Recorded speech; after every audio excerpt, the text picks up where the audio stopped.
Hello everyone, டேஸ்ட்டாகவும் ஹெல்த்தியாகவும் எல்லாருக்கும் பிடிச்ச மாதிரியும் சமைக்கணும்னா முதல்ல நம்ம சேனலை சப்ஸ்கிரைப் பண்ணிவிடுங்க. உங்கள் கிட்ட பீஸ் இல்லைனா ஸ்கிப் பண்ணிவிடுங்க. இதுக்கு முக்கியமாக தேங்காய் மட்டும்தான் தேவைப்படும். புலாவில் நம்ம தண்ணி சேர்க்க போகிறதில்ல, அதுக்கு பதிலாக தேங்காய் பால் தான் சேர்க்க போகிறோம். அதனால் ஒரு முழு தேங்காவாக எடுத்து தேவையான அளவு தண்ணி ஊற்றி மிக்ஸி ஜாரில் பால் மட்டும் எடுத்து வச்சுக்கலாம்.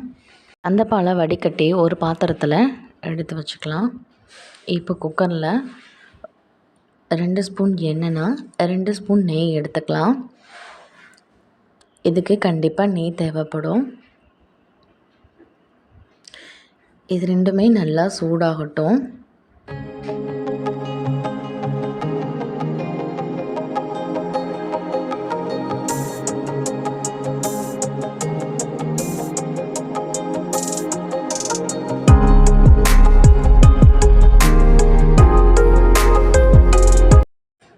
வாசத்துக்காக ஒரு பிரிஞ்சி இலை, 2 பட்டையை கட் பண்ணி சேர்த்துருக்கேன், 4 கிராம்பு, ஒரு அன்னாச்சி பூ, 3 ஏலக்காய்.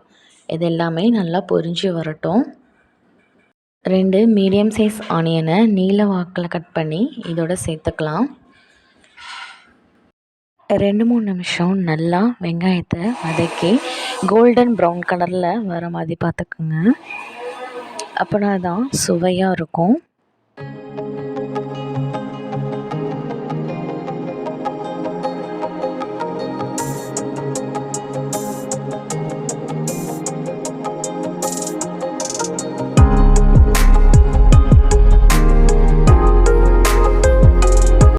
இந்த ஸ்டேஜில் 3 பச்சை மிளகாவை சேர்த்துக்கலாம். நீங்கள் விருப்பப்பட்டிங்கன்னா கட் பண்ணி சேர்த்துக்குங்க. தேவையான அளவு இஞ்சி பூண்டு பேஸ்ட்டு இதெல்லாம் சேர்த்து நல்லா வதக்கிக்கலாம்.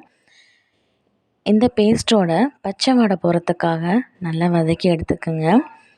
பேஸ்ட்டு சேர்க்கும்போது கீழே பிடிக்கிற மாதிரி இருக்கும், அதனால் கல்லுப்பு சேர்த்து நல்லா வதக்குங்க, கீழே பிடிக்காது.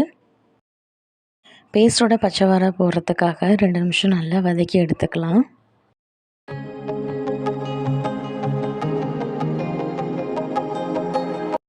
ஒரு கைப்பிடி அளவு புதினா சேர்த்து நல்லா வதக்கிக்கலாம்.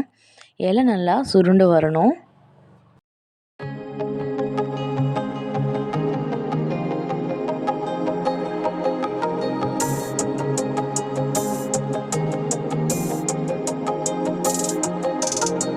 பீஸ் இருக்கிறனால நான் பீஸ் சேர்த்துக்கிறேன். உங்கள்கிட்ட இல்லை எல்லாம் பிடிக்கல அப்படின்னா அதை ஸ்கிப் பண்ணிவிடுங்க.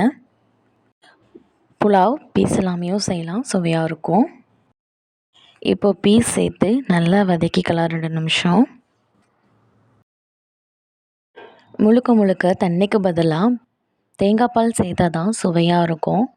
சில பேர் பாதி தேங்காய் பால் பாதி தண்ணி சேர்த்து செய்வாங்க, அது அவ்வளோக்கும் சுவையாக இருக்காது. இது மாதிரி ஃபுல்லாகவே தேங்காய் பால் சேர்த்து செஞ்சு பாருங்கள், ரொம்பவே டேஸ்ட்டாக இருக்கும்.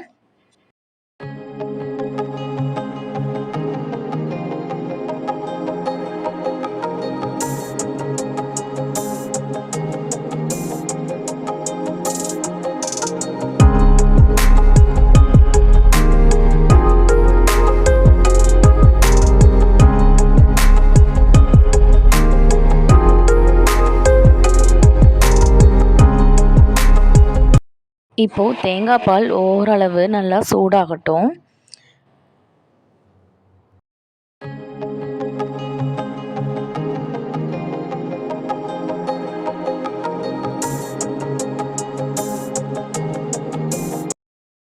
இந்த ஸ்டேஜில் அரிசியை சேர்த்து நல்லா மிக்ஸ் பண்ணி விட்டுக்கலாம். உப்பு காரம் எல்லாமே உரக்காக இருக்கிற மாதிரி பார்த்துக்கோங்க. அப்படின்னா தான் சாதம் வெந்து வரும்போது கரெக்டாக இருக்கும். மீடியம் ஃப்ளேமில் 3 விசில் விட்டுருங்க. குக்கரு கீழே தோசைக்கல்லை வச்சு 2 நிமிஷம் விட்டு எடுத்தோம்னா கீழே தண்ணி தங்கியிருக்காது. சாதம் ஒன்றோட ஒன்று ஒட்டாமல் நல்லா உதிரியாக வரும். இது மாதிரி ட்ரை பண்ணி பாருங்கள். எவ்வளோ சூப்பராக உதிரியாக வந்திருக்குன்னு. கீழே கொஞ்சம் கூட தண்ணி இல்லை.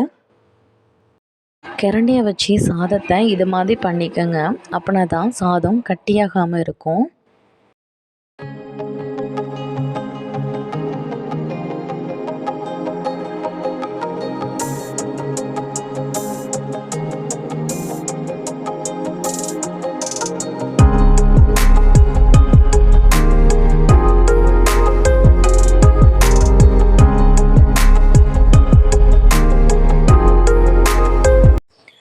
அவ்வளோதாங்க, சுவையான டேஸ்ட்டான டக்குன்னு பீஸ் புலாவ் ரெடி ஆயிடுச்சு. இந்த டேஸ்ட்டான புலாவை நீங்களும் வீட்டில் செஞ்சு பார்த்துட்டு கமெண்ட் பண்ணுங்கள். பிடிச்சிருந்தா லைக் பண்ணுங்கள், ஷேர் பண்ணுங்கள். மறக்காமல் நம்ம சேனலை சப்ஸ்கிரைப் பண்ணிடுங்க. தேங்க்ஸ் ஃபார் வாட்சிங்.